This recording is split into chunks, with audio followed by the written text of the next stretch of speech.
If you're anything like me, at some point or another, you need a little bit of variety. This applies to just about anything, particularly video games. Maybe you played too much, maybe you're tired of bugs, maybe you realized how much you hate ragdoll mechanics, whatever the case may be, today is all about the variety you're probably into as a Helldivers player. The criteria is having similar core concepts and audience overlap. Seems like a pretty fair measurement to me, all things considered. Should any of these pique your interest, remember, research all of these games yourself in addition to what you're hearing about them from me. There is a chance I could miss important details for you. The last thing you need to do is make uninformed purchases. I'm not sure if I need to mention this, but I am not sponsored by any games that will be mentioned today. Certainly not against the idea, but I will tell you if that ever changes. Deep Rock Galactic is my first choice for most people looking for a Helldivers stand-in. And to be entirely fair, the more accurate wording is Helldivers being the stand-in, as Deep Rock is significantly older. You play as 4 dwarves traversing the randomly generated caverns of the planet Hoxes. You will kill a mixture of bugs and robotic bullshit as you work to complete various objectives. There are 4 classes, each with 6 customizable weapon choices and their own specialized equipment. There is no crossplay. This game is the first on our list because it represents quality, quantity, and reliability. Something that I found hard to replicate in most current games.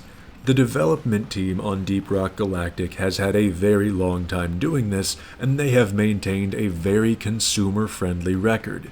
Their studio is actually creating 2 more games on this list, or, well, not studio, but their publisher. Their studio is creating 1 more. Their publisher is creating 2. So it doesn't matter. You don't care. It's very rare that you come across someone who takes issue with this game. They don't do any predatory monetization practices either. It's incredibly fun. It's pretty much endless entertainment. You'll love it if you get on with the boys. Space Marine 2 is Helldivers, but better in just about every single regard except for longevity. You get the true feel of being a finely tuned meat castle built for killing. In all seriousness, it is very engaging in terms of sheer entertainment and violence. You enter a pre-structured map as a team of 3, tear your way through hordes of enemies, and complete your mission. There is also a PvP game mode, but it's not exactly focused upon. You don't really get that I'm the final boss feeling that a game like Doom would provide, but you do feel immensely more capable than a Helldiver, and there are many heroic moments. There is crossplay. I have only one prevailing complaint, and that would be the game's replayability. Once you've done it all, that's it. You've completed your game for the next few months. You can stretch it out a bit, there are some updates, and I've drawn out 500 hours worth myself, but that's really wringing it dry. At a certain point, there's definitely a time where the well is just empty. It doesn't detract from the initial entertainment value, not at all. It's still incredibly fun. But I wanted to make it known this would not work well if you're looking for a long-term replacement such as Deep Rock Galactic. It will be fun for a large chunk of your time, but you will almost invariably move on. Darktide is for those of you even more inclined towards a constant chaotic style of gameplay, and crossplay was recently added. You drop into a pre-structured map, don't worry, it's massive, and you do tasks to complete your mission. Blah blah blah, you get the idea. This is going to be the setup for a lot of these games. The reason this makes the list are the options you're provided while doing it. Various characters, expansive skill trees, tons of weaponry, multi-dimensional enemies, wide array of difficulties and modifiers. It's wonderful, it's in-depth, it's great all around. The only detraction, once again, is in the same category as Space Marine 2. At a certain point, you may feel as if you've hit a ceiling. However, this game has got some years under its belt. This means they have way more content, and that timer is constantly getting set further back. I think you could treat this as another long-term game, all things considered. Plenty of people do. But if you don't enjoy grinding out games, it may not have so long of a lifespan for you. That being said, I still think most Helldivers would enjoy this for a fair bit of their time. Killing Floor is my personal peak for a team horde shooter kind of game, even beating out old school Alcatraz zombies. Now here's the deal. Killing Floor 3 was set to come out in late March. Clearly, that did not occur. Many people responded poorly to its beta test because they didn't feel it represented the Killing Floor aesthetic. A few notes on that. I had some minor complaints myself, but I actually enjoyed what I was able to play of it. It was by no means perfect, but many people pitched a fit that was pretty unreasonable. I'm saying it got more bad press than it deserved, not saying that it deserved no bad press. As a result of this, the development team took a few steps back, and they are currently adjusting a number of things, such as the environment, the lighting, the characters, the enemies, so on and so forth. They are reorienting more in line with the original Killing Floor spirit, and things are looking hopeful. I will be keeping very close attention to information pertaining to this game. For now, I can give you the basics. This is a hack-and-slash shoot-'em-up cyborg zombie killing game. You drop into a big map, progress through increasingly more difficult rounds of zombies, upgrade after each round, and finish with a big boss fight. It will be crossplay. If you like fighting waves of enemies, this is likely for you, but I'll keep you posted. This choice is absolutely out of left field. Having said that, Ghost Recon Wildlands, top 5 game of all time, at least in my opinion. This was made back when Ubisoft knew how to make money. That also means no crossplay, unfortunately. You and 3 friends, or 3 AI if you're alone, are waging war against Bolivia. Specifically, both the government and incredibly powerful Santa Blanca drug cartel. You are afforded a massive selection of vehicles, weaponry, equipment, enemies, environments, character customization, operational freedom, the list goes on. It is story-based, so the journey will end eventually, but goddamn if it isn't one hell of a ride getting there.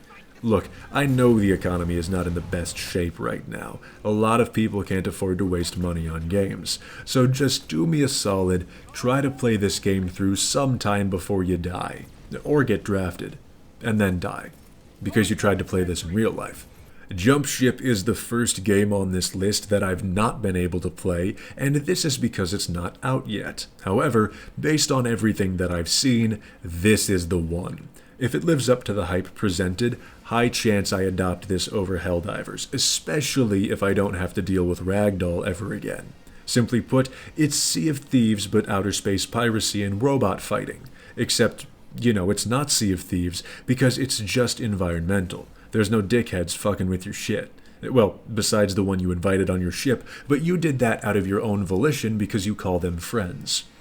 Everybody has battle and maintenance positions. You board other ships and destroy them. You board massive ships to rob them. It's everything a girl could ask for. Well, besides a pony. Obviously, I'm not going through the whole clickbait Helldiver killer route that everyone did with Space Marine 2. Note, I still didn't say that about Space Marine 2, I just said I liked it more. You can't do that with this. It's like Overwatch. A certain portion of the players will never leave. However, if you're open to new and wonderful experiences, keep an eye on Jump Ship. I don't believe it's on PlayStation, but Xbox and PC will have crossplay. Don't blame the developers for that. Blame Sony. Oh, and this is one of the games that is made by the same publisher as Deep Rock Galactic. Rogue Core is the other Deep Rock Galactic sort of game, and we don't know too much.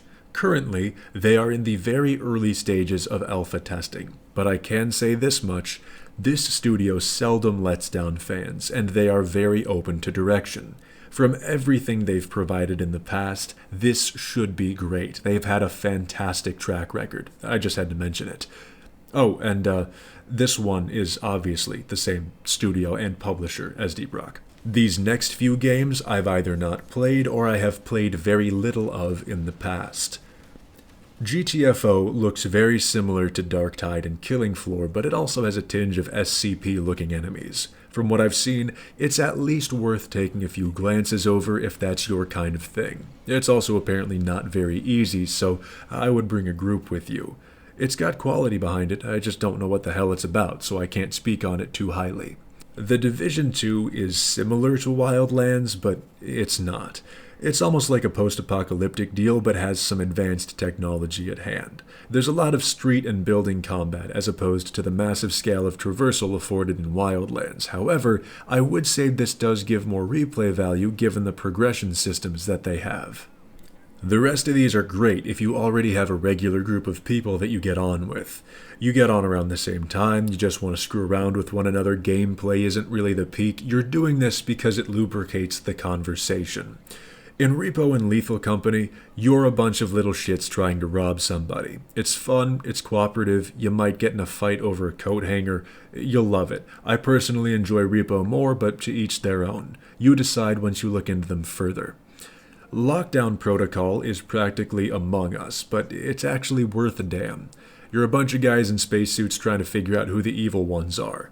All these are good if you and your buddies are shitheads because you're equally able to be annoying to one another, but they will quickly become boring or nearly unplayable alone, so I wouldn't recommend this for a solo experience. Tell me if I missed anything you feel should have made the list, and if you're looking for more people to play with, the Discord is in the description. Have a good one.